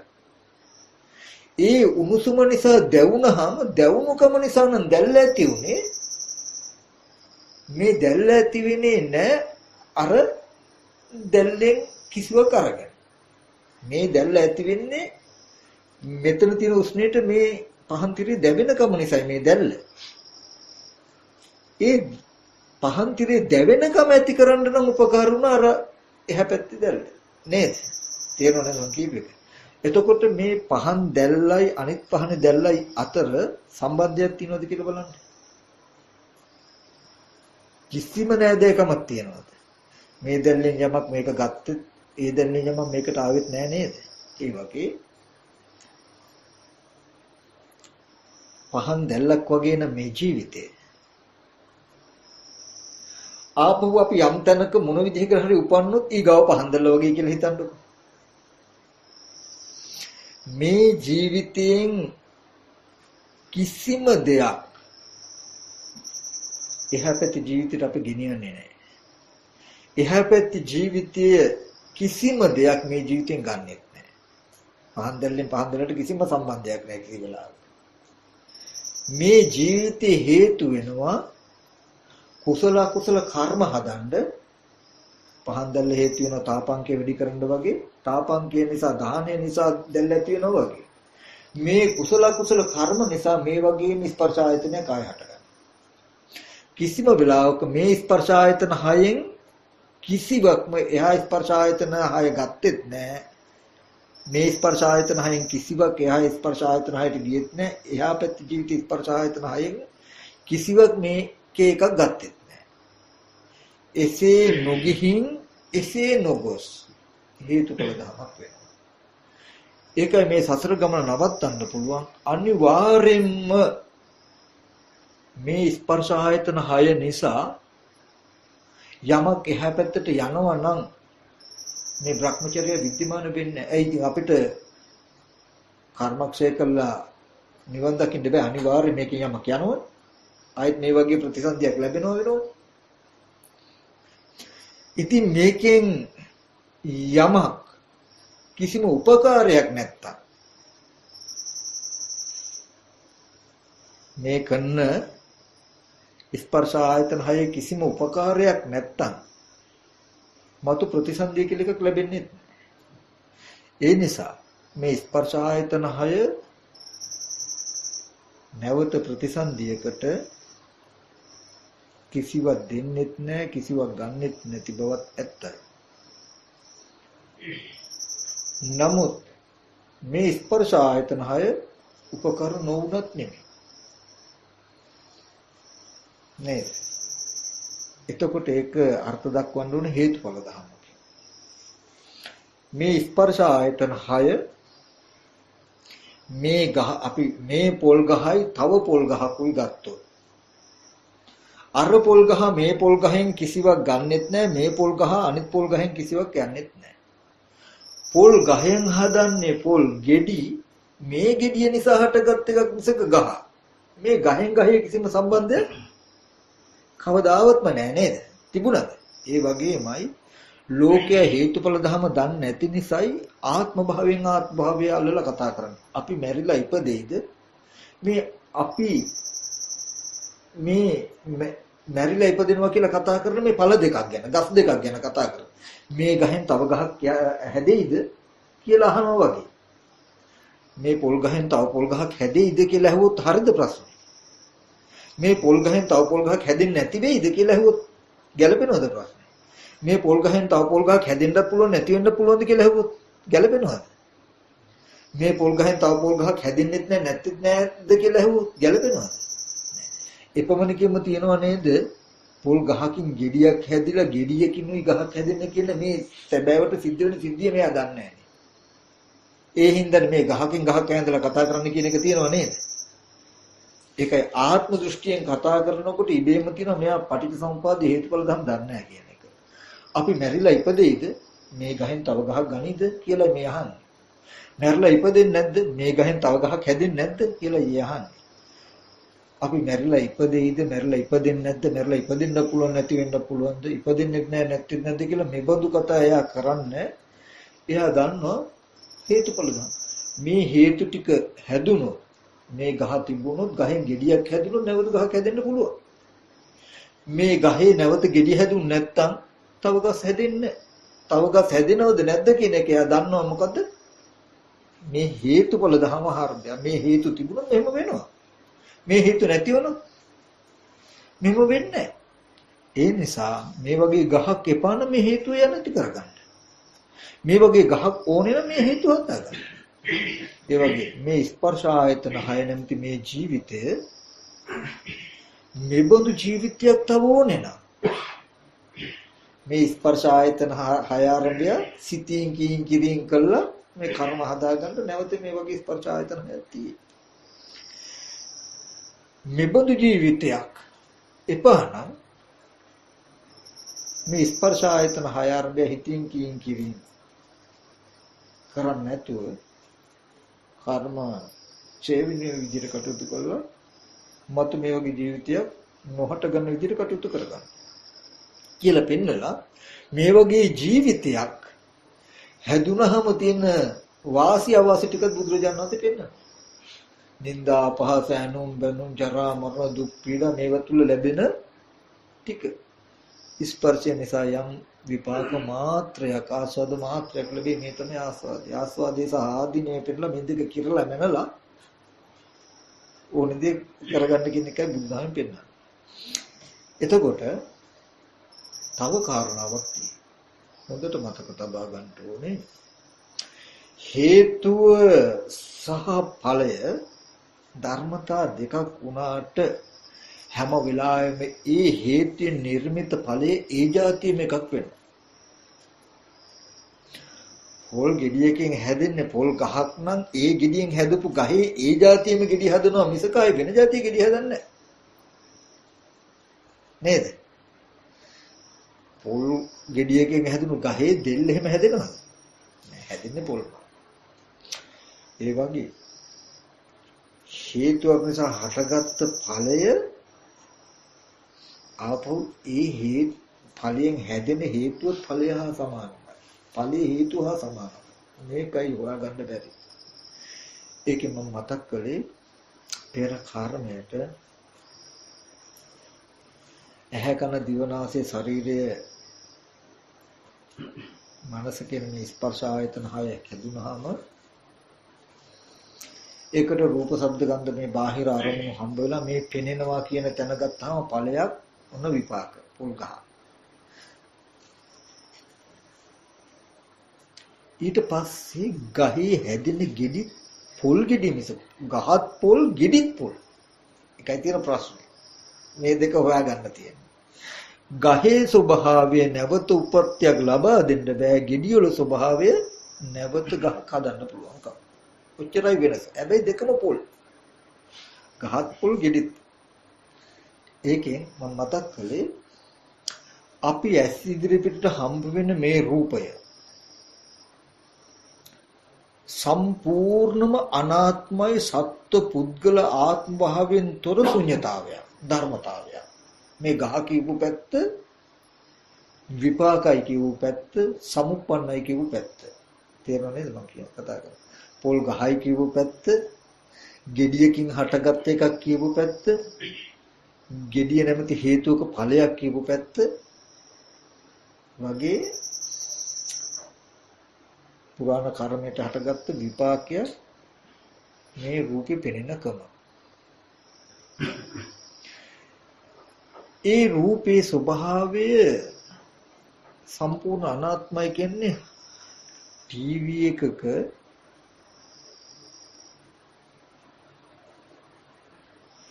සිනමා ශාලාවක දර්ශන තිරයක තියෙන රූපයක් අරගෙන ඒකට හිත හොඳට ඊට යොමු කරලා බලන්න ඒ රූපය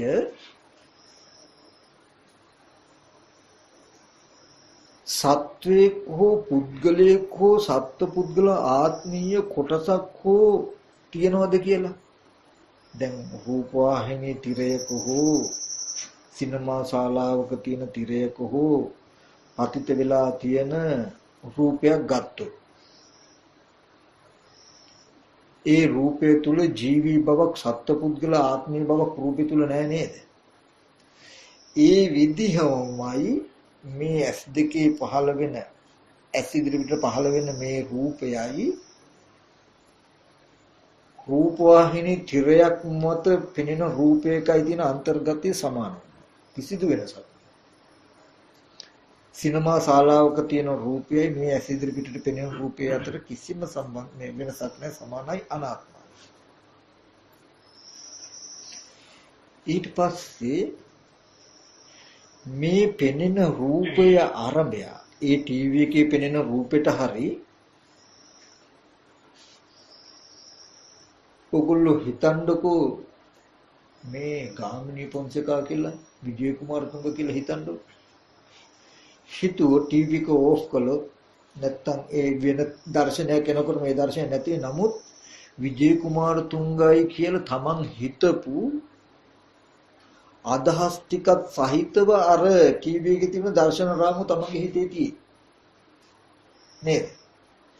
දැන් තමන්ට මේ හැඩේම සිහි කරන්න පුළුවන් විජය කුමාරතුංග කියලා. හොඳට මතක තබාගෙන මේ හැඩේ විජය කුමාරතුංග කරගත්තේ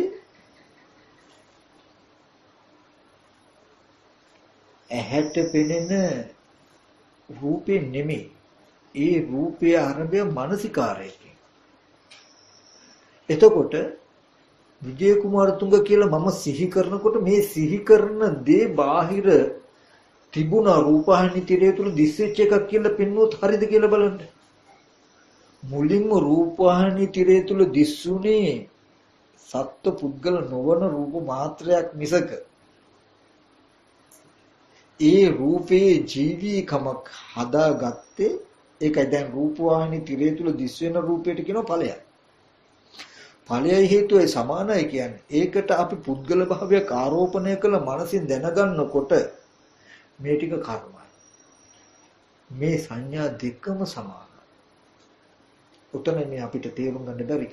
අපි හිතෙන් සිහි කරනකොට කෙනෙක් කියලා අපි දන්නේ අපි මේ සිහි කරනකොට අපි සිහි කරන්නේ පුද්ගල භාවයකින් පෙනෙන අවස්ථාවේ තිබුණු දෙයට හිතපු ක්‍රමයට ඈඳගෙනයි. එතකොට මම සිහි කරන දේ මට සිහි කරන්න පුළුවන් දේ පෙනෙන අවස්ථාවේ තිබුණු දෙයට අයිති නෑ, පෙනෙන අවස්ථාවේ තිබුණු දේ නෙවෙයි කියලා අපි දන්නේ.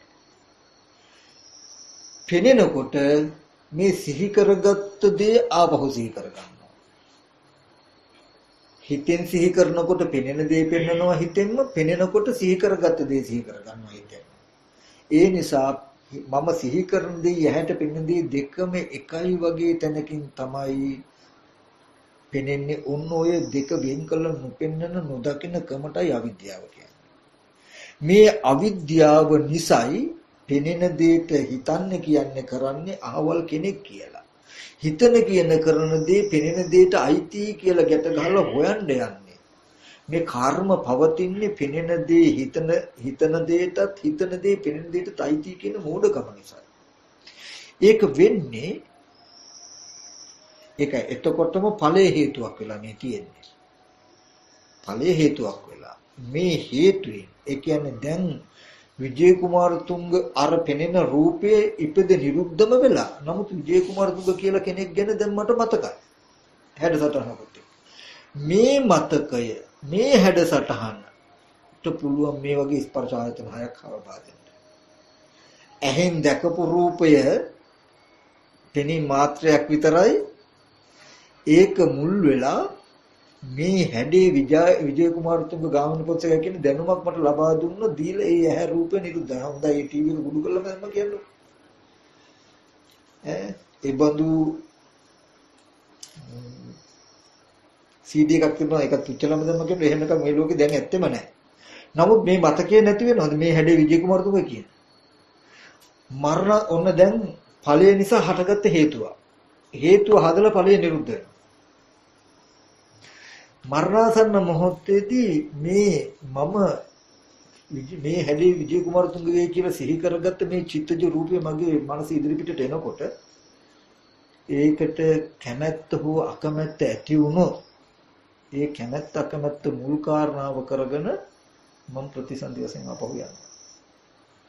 එතකොට අර ඇහැ රූප ටික හේතු වුණා මට මේ වගේ නිමිත්තක් හදන්න. මේ වගේ නිමිත්ත නිසා ආපහු ඇහැ කන දිවනාසය සතිය නැත්නම් ඇහැ රූප චක්කු විඥානේ ආයෙත් හදාගත්තා මම. මේ ටීවී එකේ තිබුණු රූපෙට කිව්වා හේතුව, ඒ නිසා හටගත්ත ඵලය කර්ම. ඵලයට කිව්වා හේතුව, ඒ නිසා හටගන්න නැවත ප්‍රතිසන්දි සිතට කිව්ව ඵලය. මේ ඇහැ රූප චක්කු විඥානේ පටිච්ච සමුප්පන්නද වෙනවා සමුපාදද වෙනවා. මේ කර්ම සමුප්පන්නද වෙනවා සමුපාදද වෙනවා. තේරුණා නේද? එතකොට නැවත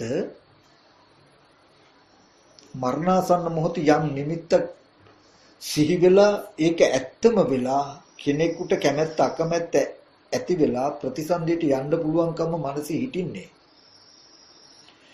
දැන් ඇති කරගන්න නිමිති පෙනෙන දෙයට අයිති, පෙනෙන දේ දැන් මේ ඇති කරගත්ත මානසික නිමිත්තට අයිති කියන මෝඩකම ඇතිතාක් විතරයි මේ පැවතුම් වෙන්නේ. දැන් යම් වෙලාවක ඇස් ඉදිරි පිටට රූපයක් හම්බුණා නම් කන බොන ආහාරයෙන් හැදුණු සතර මහා ධාතු රූපයක්, ඒ රූපේ දිහා බලාගෙන මේ මගේ අම්මා කියලා ඕගොල්ලෝ හිතුවනම් හිතට හැකියාව තියෙයි මේ හැඩේ ආරම්භය ඕගොල්ලෝ හිතපු ටිකත් එකතු කරගෙන හිතෙන් දැන් සිහි කරන්න. අම්මා කියලා ඕගොල්ලෝ සිහි කරයි. සිහි කරනකොට මේ සිහි කරන්න උපකාර වෙච්ච රූප නිමිත්ත නිරුද්ධම වෙලා. නිරුද්ධම වෙලා ටීවී එකේ නෑ වගේ. දැන් ඕගොල්ලෝ අම්මා කියලා මෙහෙම සිහි කරනකොට ඕගොල්ලෝ දන්නේ නැත්තම් මේ සිහි කරන්නේ දකින්න වෙලාවේදී මෙන්න මෙහෙම තිබුණේ දකින්න වෙලාවේදීවත් අම්මා හිටියේ නැහැ. එතනද තිබුණේ මෙන්න මෙහෙම අනාත්ම ධර්මතාවයක්.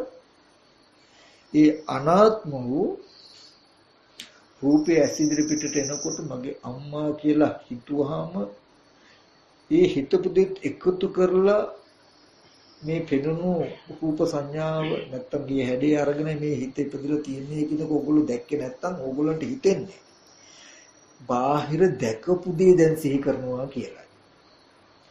දැන් මෙහෙම අම්මා කියලා සිහි කර කර ඉන්නකොට යම් වෙලාවක ওই සිහි කරන හිතේ හැඩයට සමාන සතර මහා ධාතුයේ පිහිටි හැඩයක් හම්බ වුණොත් ශනිකව මේ ටික සිහි කරනවා මගේ අම්මා නේද කියලා. මෙහෙන් මේ අනාත්ම රූපය දකිනකොට තමන්ගේ ආත්ම සංඥාව සිහි කරගන්නවා. එහෙම නැත්නම් ආත්ම සංඥාව සිහි කරගෙන අනාත්ම රූපය තුල මේ ගතිය තිබුණා කියලා හිතනවා. ඉතින් මෙන්න මේ හේතුඵල ධහම තේරුම් ගන්නත් ඕගොල්ලන්ට තේරෙයි අපේ සසර පැවැත්ම තියෙන මෙන්න මේ මෝඩකම මත. හේතුව සහ ඵලය අතර වෙනස තේරෙන්නේ නැතිකම. මේ කාරණාව තේරුම් ගත්තට මේක බරසාරයි. මොකද දැන් උදාහරණයක් හැටියට ගත්තොත් ඇස් ඉදිරි පිටට එන මේ රූපය සම්පූර්ණ අනාත්මයි. මේක මේ රූපෙට මම ඉසිදත්ත කියලා හිතුවොත් ඇස් දෙක වහගන්නකොටම මම හිතපු ටිකත් එකතු කරලා මේ හැඩේ මගේ මනසේ හැපිලා පවතිනවා. එතකොට මට හිතෙන්නේ මේ සිහි වෙන එක දැකපු එකයි කියලා. දකින්නකොටම මේ සිහි වෙච්ච ගාපව සිහි කරගන්නවා. දකින්නකොට මනෝමය අත්දැකීම සිහි කරගන්නවා. මනෝමය අත්දැකීම සිහි වෙනකොට එහෙන් දැකපු එකයි කියලා රැවටෙනවා. මෙන්න මේ මෝඩකම යම් වෙලාවක ගෙවුණා. මේ සසර ගමන පවතින්නේ නැහැ. මේ මනසේ තියෙන නිමිති වලට පවතින්න බෑ. අපේ මනසේ ඇතුලේ අම්මා තාත්තා අයියා අක්කා දුව පුතා නෑදෑයෝ රන් රිදී මුතුමැණික් කියන නිමිති ටික තියෙනවා. හැබැයි ඔක්කොම හිතේ නෙමෙයි. ඔක්කොම තියෙන සතර මහා ධාතුයි. ඒ කියන්නේ මේ හිතේ තියෙන නිමිති ටික ගෙවෙන්නේ නැහැ. මං හිතන කියන කරන දේවල් බාහිර සතර මහා ධාතු තියෙන දේ සතර මහා ධාතු තුල තියෙන දේවල් කියන මෝඩකම මතයි මේ ටික රැඳිලා තියෙන්නේ. තේරුණාද? ඒ කියන්නේ මට සිහි කරන්න පුළුවන් වුණොත් දැන් රාහුල ස්වාමීන් කියලා සිහි කළොත් සිහි කරනකොටම මට තේරෙන්නේ මට හිතෙනවා නම් මං සිහි කරන කෙනා හෝ දේ බාහිර ඉන්නවා කියලා. ඇස් ඉදිරි පිටට යන රූපෙට අයිති රූපය ගැනයි මේ හිතන්නේ කියලා. මගේ මේ මනසේ තියෙන ගතිය දිය වෙන්නේ පටිඝාපෝ තේජෝ වායෝ කියන සතර මහා ධාතුන් හැඩේට සතර මහා ධාතුවේ නිර්මිත වෙච්ච හැඩයකට මගේ මනස තුල සිහි වෙන සිද්ධිය අයිති කියලා දකිනතා මගේ මනස තුල තියෙන මේ ගති ටික නැති වෙන්නේ. ඒකයි ඇහැ කන දිව නාසය ශරීරයේ මනස කියන ස්පර්ශ ආයතන හයේම අම්මා තාත්තා දුව පුතා අයියා අක්කා ගෙවල් දොර රන් රෙදි මුතුමැණික් මම කියන මේ එකදු නිමිත්තක්වත් නැහැ. ස්පර්ශ ආයතන හයේ. හැබැයි මේ ස්පර්ශ ආයතන හය ඇසුරු නොකොට එකම නිමිත්තක්වත් නැහැ. මේ ස්පර්ශ ආයතන 6 නිසාම හදාගත්ත මේ නිමිති ටික ස්පර්ශ ආයතන 6ම ඇසුරු කරගෙන පවතිනවා මිසක ඒක මිදෙන්නේ. අර මම දවසක් කිව්වේ අර සමාන ශක්තියකින් යුක්ත චුම්බක හතරක් ධිට්ඨි හතරට සබලා ඒකේ ආධාරයෙන් මැද යකඩයක් ඉල්ලලා තියෙනවා. දැන් මේ කාන්දම් කෑලි හතරේ සමබරතාවය නිසා මේ යකඩේ අහසේ තියෙනවා. එකම පැත්තකටත් වැටෙන්නේ නැහැ. තල්ලු වෙන්නේ නැහැ. සමානයිනේ. මේකේ තෙරපීම සමාන නිසා.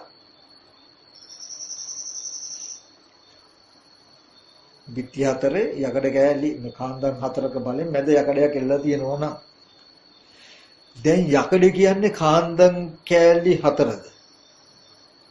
කාන්දම් කෑලි හතර කියන්නේ යකඩේද? ඒත් නෑ. නමුත් කාන්දම් කෑලි හතර නැතුව යකඩ තියෙන්නේ නැහනේ. දැන් කාන්දම් කෑලි එකක් එක්කුත් යකඩ නෙමෙයි. ඔක්කොම ටික යකඩෙත් නෙමෙයි. කාන්දම් කෑලි නැතුවත් යකඩ නෙමෙයි.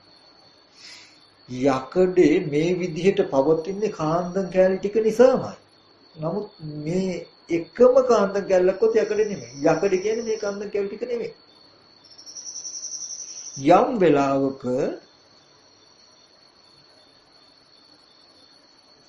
අර කාන්දම් කෑලි හතරේ එකක හෝ සමබරතාවය නැති වුණා. අර යකඩේට පවතින්න පුළුවන්. දැන් ගිහිල්ලා වදී. එතකොට ඒ වගේ කාන්දම් කෑලි හතර වගේ තමයි ඇහැ කන දිව නාසය ශරීරය මනස කියන මේ ස්පර්ශ ආයතන හය ආධාර කරගෙන ස්පර්ශ ආයතන හය බලෙන් එකදු ආයතනයකට අයිති නැතුව අම්මා තාත්තා දුව පුතා අයියා අක්කා රන්ටි මුතුමැණි ජීවත් වෙනවා. එතකොට මේ ටික කවදාවත්ම නැති වෙන්නේ ස්පර්ශ ආයතන හයට මේ හිතන මේ මනසේ තියෙන gati ටික ස්පර්ශ ආයතන හයට අයිති කියන කම ඇතිතාක් මේ ටික නැති වෙන්නේ. ස්පර්ශ ආයතන හයද නොවි හය එකක්ද නොවි මේ ටික පවතිනවා මේ හයේ බලේ. යම් වෙලාවක එක ස්පර්ශ ආයතනයක් පිරිසිඳ දකින්න. ස්පර්ශ ආයතන හය වුන්නේ ඇහැට පෙනෙන රූපය විතරක්ම අවබෝධ කරගන්න. ගොඩක් උන්නේ ඇහැට පෙනෙන එකම එක රූපය විතරක් අවබෝධ කරගන්න කාම ලෝකෙම මිදෙනවා අනාගාම බවට පත් වෙනවා. ගොඩාක් දේපා. වාට පුළුවන් නම් ඇහැ විතරක් පිරිසිඳ දකින්න. එහෙම නැත්නම් රූපේ විතරක් පිරිසිඳ දකින්න.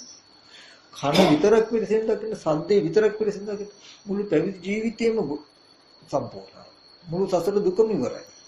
මහා ශේෂ්ත්‍රයක් නැහැ. හැබැයි එකකට සියල්ලංගේම අවබෝධය සම්බන්ධ වෙලා තියෙනවා.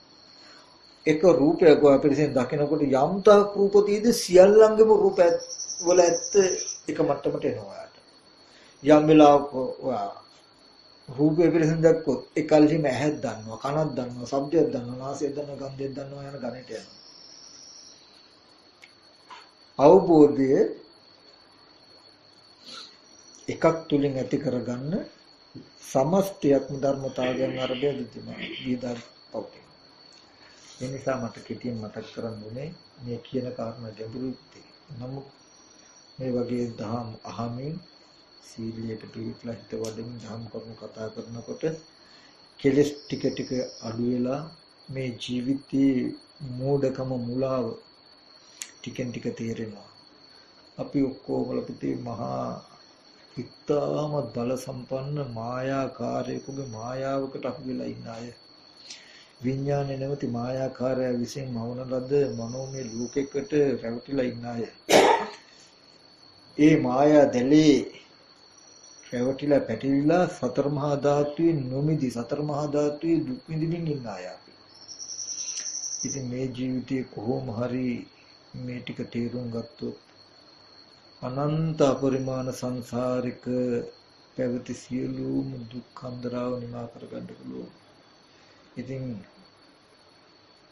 ඒක ඒකාන්තී මේ ජීවිතයේ නුවණක් තියෙන කෙනාට කරගන්න පුළුවන්මයි.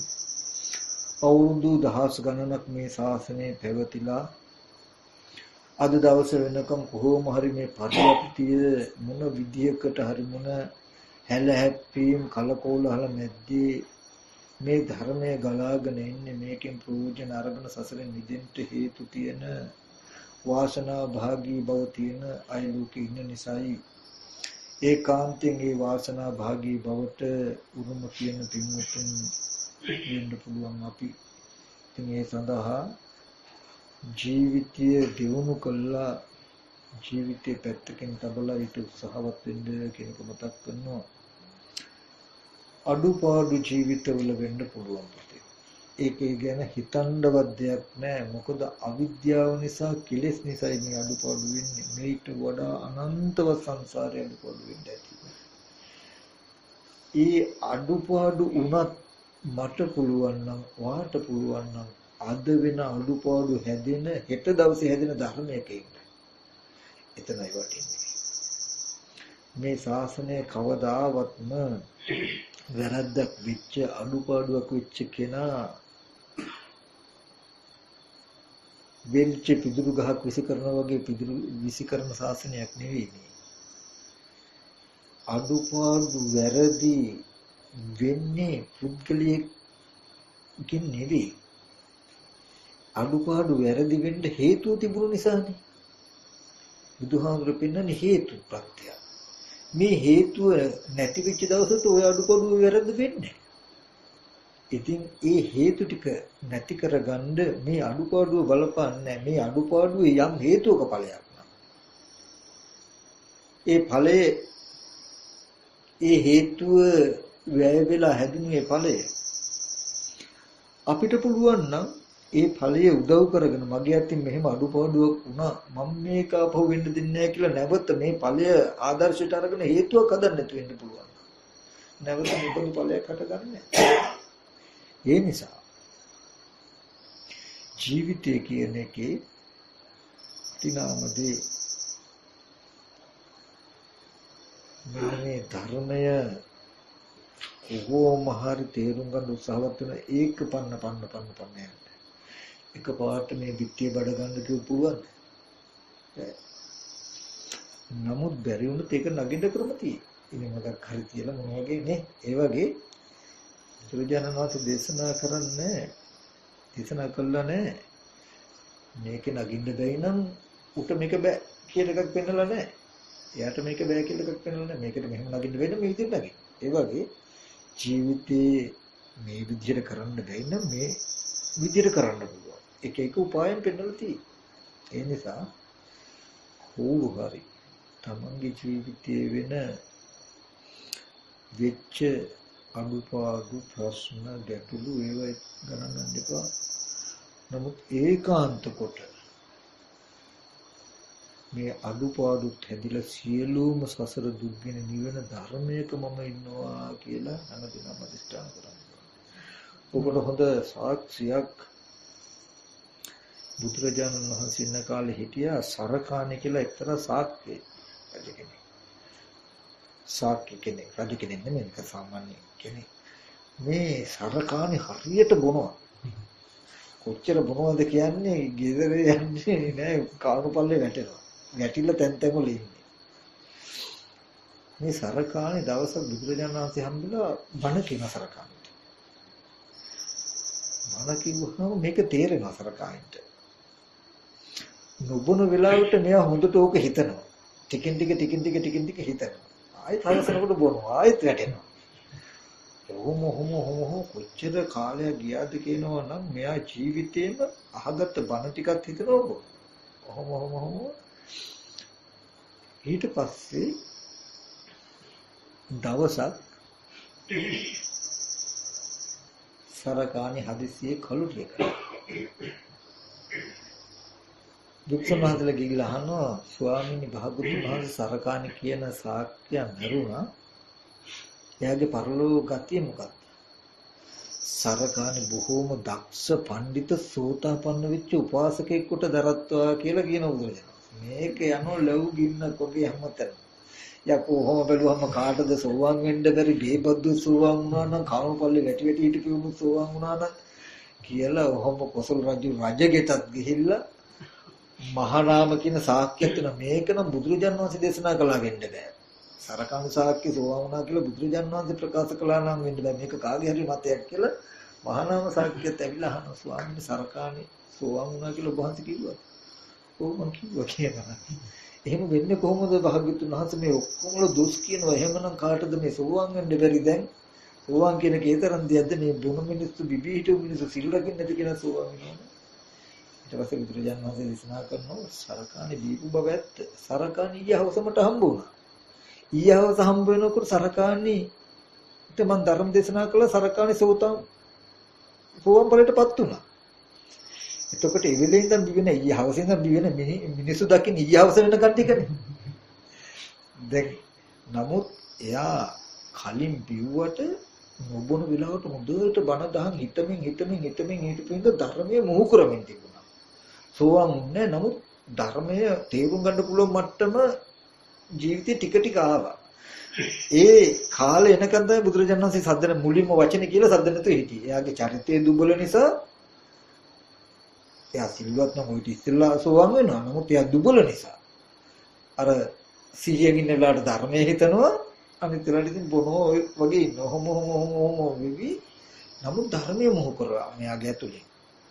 තාම සෝවාන් නෙමෙයි. නමුත් මැරෙන්න ඉස්සෙල්ලා දවසේ බුදුරජාණන් වහන්සේව හම්බ වෙනකොට බුදුරජාණන් වහන්සේ මේ ටික පැහැදිලි කරනකොට මයි ඇතුලේ හිත හිටපු ටිකනේ. ටක් ගාලා ධර්මයේ තේරුණා. තේරුණු දවසේ ඉඳන් බිව්වේ නෑ. නමුත් මිනිස්සු දකින්නේ දැන් අද හවස කියලා උදේ මරුණා නම් මිනිස්සු දකින්නේ මේ වෙනකන් ටිකනේ. ඉතින් ওই ටික පැහැදිලි කළා. සරකාන්නේ සෝවාන් වුණාට පස්සේ බිව්වේ නැහැ. ඊයේ වෙනකම්ම බොන්න ඇති. නමුත් ඊයේ රෑවට හම්බුණා. හම්බ වෙලාවේ මම ඊයේ රෑ බණ කිව්වා මෙහෙමයි කියලා කිව්වා. නමුත් ඒකේ පෙන්නනවා ඔකට කියනවා විමුක්ති පරිපාචනීය ධර්ම. ඒ කියන්නේ විමුක්තිය පිණිස මොහු කරමින් පවතින ධර්ම. මුලින්ම හම්බ වෙලා නමුත් මෙයා දුබල නිසා මෙයාගේ මේ ගතිය නවත්තන්න බෑ. නමුත් එයා ධර්මයේ නැවැත්තුවේ නෑ. ඒකෙන් හොඳ අදහසක් දෙනවා. ඒකෙන් කියන්නේ බිබිමි කරන්න කියන එක. නමුත් ඒකෙන් කියන්නේ වැරද්ද මුණත් එයා ඒ මත ගිලෙන්නේ නැතුව වැරද්ද නෙමෙයි පුතේ දෝෂي වැරද්ද ජීවිතේ වෙන එක. මුළු ජීවිතේ හැම වෙලාවෙම වැරද්දම පන්නගෙන යන එක. නමුත් අර මනුස්සයා ඒ වැරද්ද වුණත් අනිත් වෙලාවෙදී වැරද්ද ජීවිතය කරගත්තේ නැහැ. මේ වැරද්ද වෙන්නේ මේ වැරද්ද නිසානේ කියන කාරණාව තේරුම් ගන්න ඒක හදන්න ඇතුවා. 100න් ඉන්න හැම වෙලාවකම බුදුරජාණන් වහන්සේ දේශනා කළ බණපදේ ටික ටික හරි හිතුවා. ඒ නිසා එයාට පුළුවන් වුණා ජීවිතයේ අන්තිම කාලේ හරි මුදෙන්න. ඒ හිතන කමට මනස ටික ටික නුවණ මොහ පුරනවා. හැබැයි එහෙම නොහිතන කම මත වැරද්දක් කරන එක හරි බලවත්. හරි බයයි. වැරද්ද ජීවිතේම වෙලා යටටම යනවා. ඒකයි බුදුරජාණන් වහන්සේ දේශනා කරනවා මේ ලෝකෙන දුස්සීලම දෙන්නේ. එක්කෙනෙක් මරණයෙන් පස්සේ සතර අපායට දුගතියකටමපත් වෙනවා. එක්කෙනෙක් මරණයෙන් පස්සේ දුගති මාත්‍රයකටවත් යන්නේ නැතුව සුගතියකටම යනවා. අපි හිතන්නේ සිල්වත්කම රැකවරණයක් කියලා. ඇත්ත නැතුව නෙමෙයි. සිල්වත්තු දෙන්නෙක් ඉන්නවා. එක්කෙනෙක් මරණයෙන් පස්සේ දුගතියකට යනවා. එක්කෙනෙක් මරණයෙන් පස්සේ සුගතියකටම යනවා. සිල්වත්තුන දෘෂ්ටිය වැරදි නම් එයා දුගතියකට යනවා මිසක සිල්වත් දෘෂ්ටිය ඍජු වෙන සුගතියකට යනවා. දුස්සීලයි දෘෂ්ටියත් වැරදි නම් දුගතියකටම යනවා. දුස්සීලයි දෘෂ්ටිය ඍජු වෙන සුගතියකට යනවා. කය වචන දෙක නෙමෙයි බලපාන්නේ මනසයි බලපාන්නේ. හැබැයි මනසේ ක්‍රියාවට කය වචන දෙක උපකාර කරගන්න පුළුවන් වේගවත් මානසික ක්‍රියාවක්. එච්චරයි. වේගය අඩු වෙන එක විතරයි තියෙන්නේ. අඩු වැඩි වෙන එක විතරයි කායික වාචික සංවරය මත වෙන්නේ. මානසික સિદ્ધාන්තයකට තියෙන වේගය අඩු වැඩි වීම විතරයි. උපකරණ නැතුව නෙමෙයි. මේකෙන් මම මේ ගත්තේ ඒ නිසා හැමෝම දුස්සීල වෙදිමින් මෙහෙම කරපල්ලා බිබි මෙහෙම කරපල්ලා කියන එකට නෙවෙයි.